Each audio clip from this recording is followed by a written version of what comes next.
Bright Light Social Hour, welcome to Louisville. Thank you. It's Derby week. You're here and all of the madness. We're so happy to have you guys. Stoked to be here. Yeah, I hope you've got your horse picked already. How much time do I have to decide that? You've still got a couple days. Okay, good. Yeah, so it's good. The new record is called Space is Still the Place. We are madly in love with this album. So I'm really excited to hear what you guys are about to play. Let's jump into a song first, and then we'll catch up and learn all about it, all right? Cool. This one is called Slipstream.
Bright Light Social Hour here on 91.9 WFPK Radio Louisville.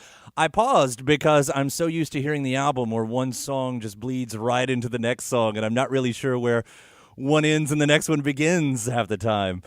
We're going to be seeing them down on the Great Lawn at Waterfront Park tonight for the big Derby Jam, the festival happening down there. But it's such a cool record. Space is Still the Place, and it does. I guess it's one piece of music really to be looked at. Accurate. Yeah, I mean, the songs are pieced together, but we really wanted it to have like a flow, a full experience thing that you could get sucked into and not really know where you're at. Yeah, and there's so much going on with this record. Like, this doesn't seem like the kind of thing where, as a songwriter would do, just sitting around with his, self in a room with a guitar and then brings in the song to the band and says, I mean, there's movements and everything else in this. How is it mathematical when you're putting these songs together, or is it more of a jam session? It happens all kinds of different ways.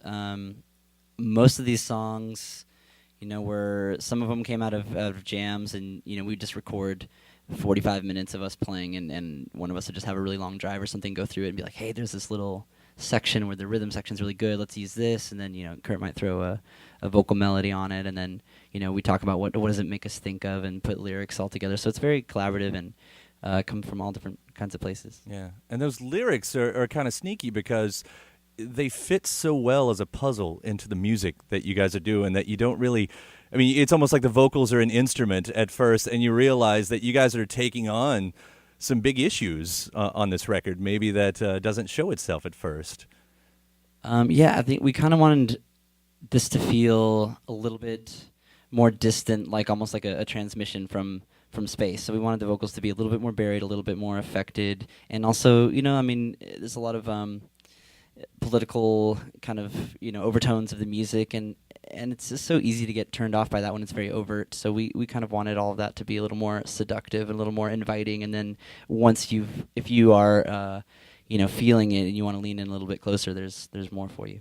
It makes for a really perfect headphone album on top of that, and just waiting to reveal itself. Word. Yeah. It's a huge sonic leap from your first album, which, has to have been talked about plenty, I'm sure, in interviews, but there's a 5-year gap between that first one and the second one, which seems quite a bit for a band who just, like, debuts, and, it's usually that quick follow-up, but that wasn't the case with here. Like, what was the deal? What was the deal? I think mainly we're just all super perfectionists. So, but we went through a lot during that time. We had some lineup change, and we're writing a lot of music. And before we put that first record out, we had never toured. So, touring for the first time and playing the songs every night, you quickly start to realize, like, this would be better if this music spoke a little more deeply to who we are, right. And we could really get into it more. So we really had that in mind, and meant we kept writing songs and scrapping them. And if it wasn't something that was sticking, or if we were trying it out live and it wasn't working for us, we were pretty quick to scrap it and start with something fresh. Yeah. And nothing against that first record, but this is like a complete reintroduction. I mean, it almost feels like a different band entirely. We should have changed our band name a lot of times by now, but somehow I love the band name. I mean, we like the name. That's why we keep it. Yeah, no, it's a great name. Bright Light Social Hour, speaking of the band name, that's who we're talking to. And again, they're playing at Waterfront Park tonight. It's for Derby Week, the big Derby Jam down there. You can get the details at WFPK.org, and I would love to hear some more music. You got a couple more for us? Yeah, this one's called Ghost Dance. It's FPK.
Bright Light Social Hour on 91.9 WFPK. I think we can get one more out of them as they run through foot pedals very, very quickly. Tonight at Waterfront Park, the details at WFPK.org. You can get all the details on our website and check them out tonight. What are we going to hear next? This is a Beatles tune that we've been doing in our live sets lately. All right. Tomorrow Never Knows.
My God, that was great. Thank you guys so much for dropping by.